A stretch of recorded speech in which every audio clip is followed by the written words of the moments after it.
I want to walk through some of our current research that we're doing and share some of my emerging perspectives on the interconnected links that we show regarding the climate crisis, yes, energy pathways, and the economic imperative of efficiency. The economic imperative becomes an underpinning aspect to this. In all this, I recall what Paul did say, a serious problem. I am a climate believer that believes we have to get down below 300 parts per million, if that gives you some sense of the imperative I think is associated there. And yet, in talking with Nicole Biggert earlier this morning, we both agreed that the more serious, there she is in the back, the more serious the problem, the greater sense of humor we have to bring to the task at hand. And in fact, humor requires a profound understanding, gives you a chance to step back. There's an inverse proportionality to that. And what I'm suggesting to you is I hope I hear a lot of laughter the next couple of days around here, suggesting that we do indeed have a deep understanding. With that, I want to give you a sense of the roadmap ahead, where we're going. I want to first share with you a framework, initial framework, suggested working context in which we might explore this integration of different aspects of the climate energy behavior problem, and then provide a separate working hypothesis regarding our long-term prosperity opportunities. And then we're going to jump ahead to understanding what I call the wastefulness of the quad, the big unit of energy we use here in the States. But so that we don't have to become overly dreary about this and think there's nothing but bleak opportunity ahead, I'm then going to jump to what I call the good news story for a minute and suggest there may be some opportunities ahead should we wish to develop them. And then we'll explore some of what I call the surprising link between energy and the larger productivity of our economy. And then review a thought experiment, very much consistent with Paul suggested, in a parlor room, playing with some ideas and some numbers, on the energy inefficiency impacts and how that integrates, resonates, interacts with the social and economic perspectives altogether. And then finally ending with a couple of concluding remarks. In all this, the usual disclaimers, and any of the numbers I'm sharing with you here today are more for insight than for precision or analysis, but to help explore some of these ideas with some numbers attending. And I thought, yeah, Karen and I have had some very good discussions. Maybe, I say 4 or 5 calls, and yet last Sunday I took a hike in one of my favorite places up in Ventana Canyon. Ventana is a Spanish word for a window, and about 6 miles in, about 6,000 feet up, there is in fact a granite window. And I'm going to take you about halfway up of that canyon. As a result of that jaunt, I began to think maybe that there might be some different images or metaphors we could pull into this. I was inspired to use these images of the canyon to reflect on the many different perspectives, depending on where we stand, at some point in time, what we see with different light and a different focal point entirely. So here's that picture of the Ventana Canyon. What you're looking at is about 3 miles in. You're about 3,500 feet up. Tucson is directly to the south as you're looking in the distance there. It's an interesting spot, and we can imagine that as being the metaphor for the larger environment, perhaps that safe haven that Bob talked about. And as we might imagine that particular spot, we see this outcropping of rocks. We might call that the climate problem.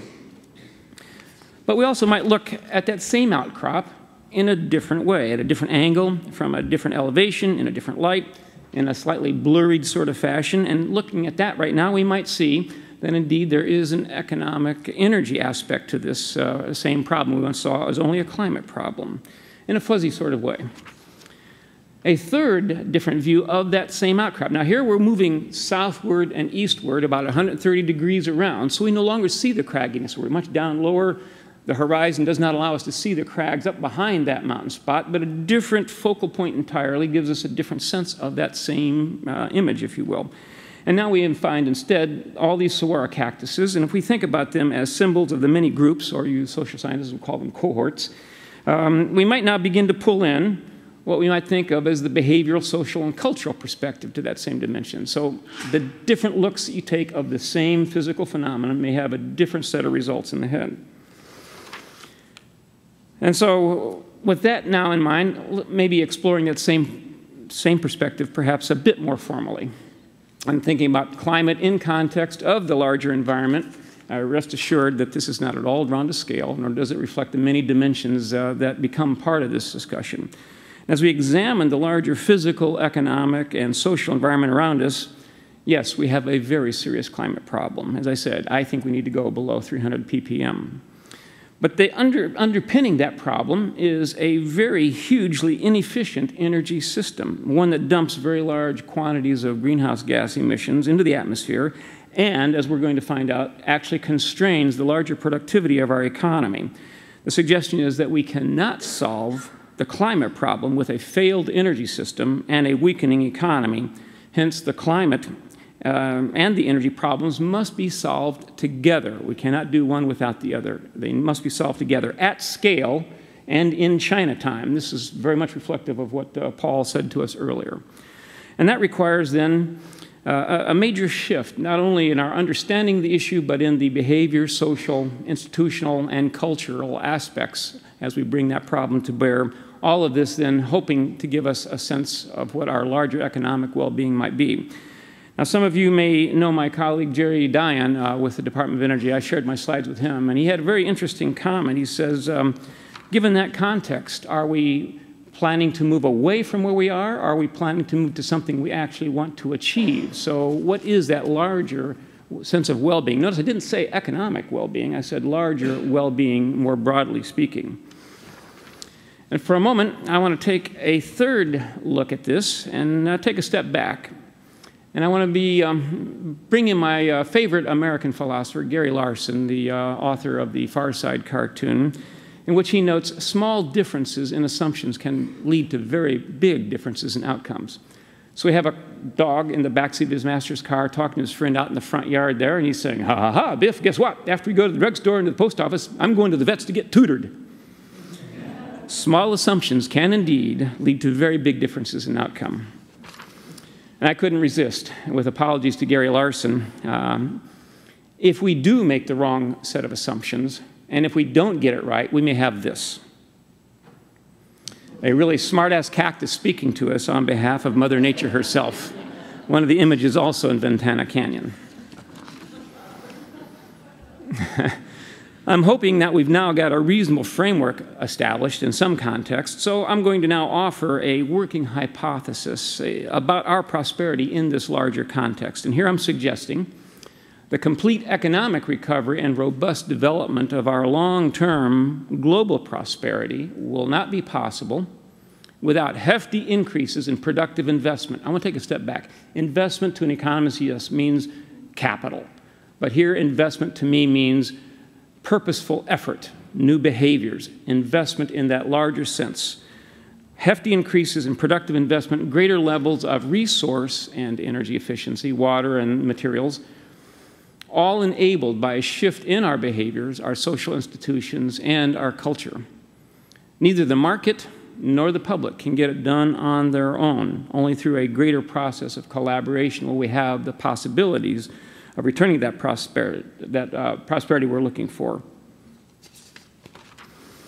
Now, Jerry asked one question, what are we planning for? Or are we planning for something or moving away? I'm going to ask another, and we're going to start with what is a quad or a quadrillion BTUs and start peeling back some insights. It speaks to the enormous energy intensity that Paul also talked about. 1 BTU, 1 British thermal unit, is roughly the heat given off by the burning of 1 wooden kitchen match down to your thumb, if you want to go that far. Here's the intensity. 1 gallon of gasoline contains the heat equivalent of 125,000 wooden kitchen matches. Now, the sad news is maybe only as few as 15,000 of those are actually going to be useful in providing forward momentum of that car. It's about a 13% efficiency when we look at it in that context. One quadrillion BTUs is roughly 8 billion gallons of gasoline. 1 quad in the form of gasoline is enough power to push our cars along, 15 million of them, cars and light trucks for about 1 year of driving, and in other forms of energy, 1 quad is enough to power about 5 million homes at current rates of consumption. With current levels of activity, the United States uses about 100 quads. And if the current analysis holds, and here I'm building on the work of my colleague Bob Ayers, some of you may know his name, the U.S. wastes about 86% of all the energy to power the economy. Huge amount of waste. And as you might think about it in this way, the resulting costs writ large, costs generated by this huge level of waste, we shouldn't be at all surprised that this level of waste imposes huge constraints on our economic and our social or physical well-being. that becomes a source of opportunity to move ahead if we develop the right social context to do so. Now, as I've said in earlier slides, I didn't want to leave you so quickly with a depressing or bleak story, so we're going to jump ahead to the future to explore at least a few possibilities of maybe ways of doing things differently. Here, my colleagues at Quadrillion and I released a report last January, just last month. We titled "The Long-Term Energy Efficiency Potential, What the Evidence Suggests."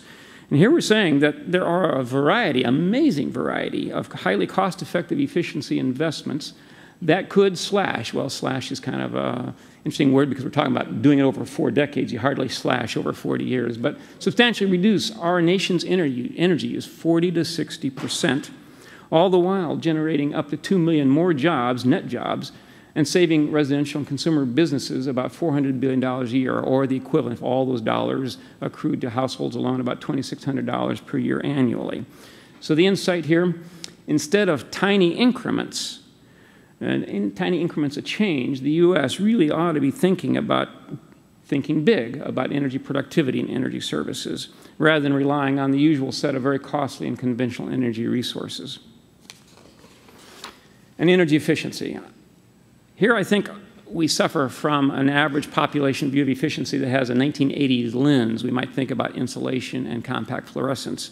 But there are a huge and surprising number of examples, and I'm going to offer you just 3 here, many more if we're willing to look.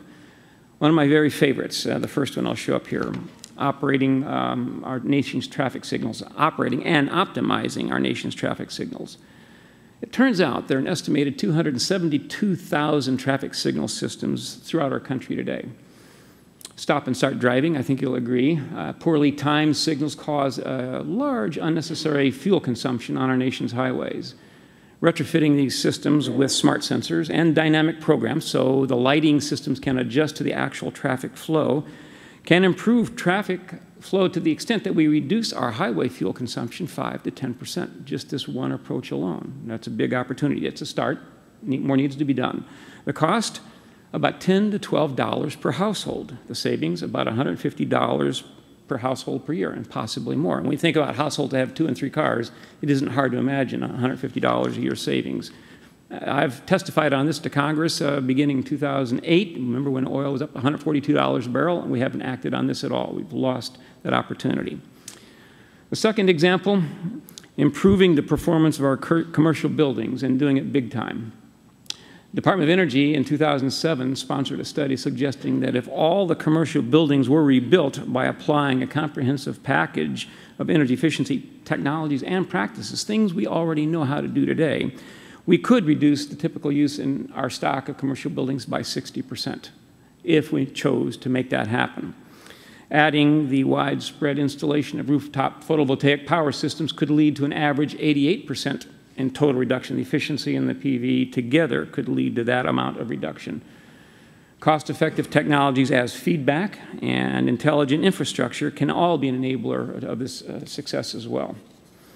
The last example, and one I really like to highlight, improving our nation's electricity generation system. Our current system of generating and delivering electricity to homes and businesses throughout the U.S. is an anemic 33%.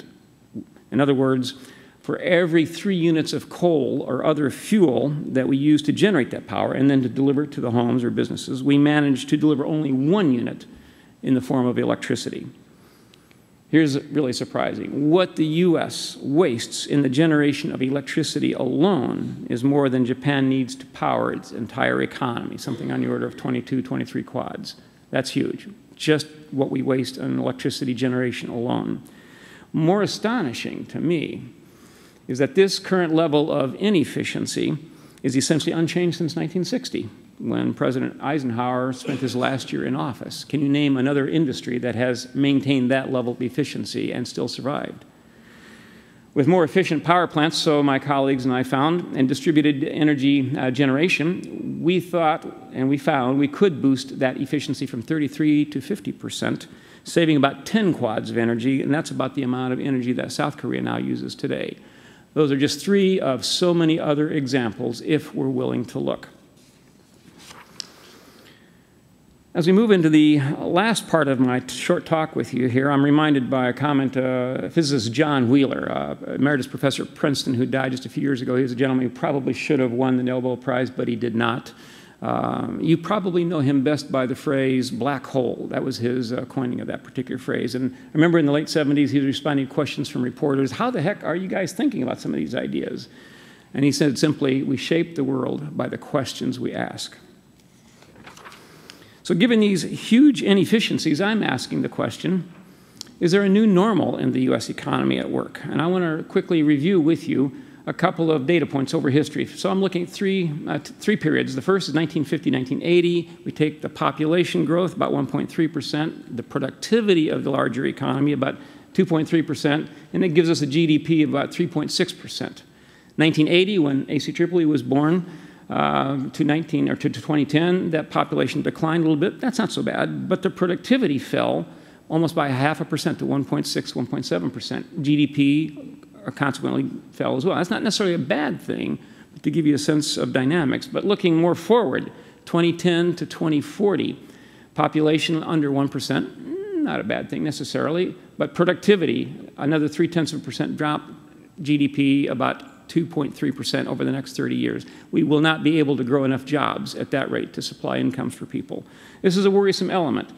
And it's worrisome because it's linked to not just the cost of energy, but what I call the cost of energy services.